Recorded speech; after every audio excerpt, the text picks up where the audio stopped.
ಬಾ ಪರವಾಗಿಲ್ಲ, ಪೋಸ್ ಕೊಡೋದು ಸಾಕು. Normal walk ಮಾಡ್ಕೊಂಬ. ಪೋಸ್ ಕೊಡ್ತಾರೆ. ನಾವು ಇವಾಗ ಎಲ್ಲ ಹೋಗ್ತಿದ್ದೀರಿ ಗೊತ್ತಾ? ಅಲ್ಲೊಂದು ಮರ ಕಾಣಿಸ್ತಾ ಇದೆ. ಮರ ಕೆಳಗಡೆ ನಾಯಿ ಒಂದು ನಿಂತಿದೆ.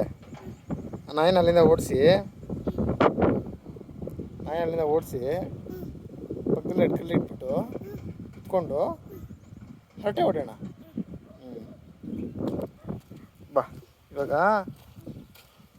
ಸ್ಟ್ರೈಟು.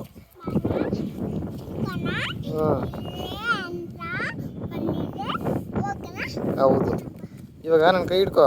ಇಲ್ಲಿ ನೋಡಿ, ಇಲ್ಲಿ ಕೈ ಹಿಡ್ಕೊಂಡು ಇವಾಗ ಮರಳ ಮೇಲೆ ನಡಿಬೇಕು. ಇಷ್ಟೊತ್ತು ಫ್ಲ್ಯಾಟು ದಾರಿ ಥರ ಇತ್ತು, ಇವಾಗ ದಾರಿ ಯಾವುದೂ ಇಲ್ಲ.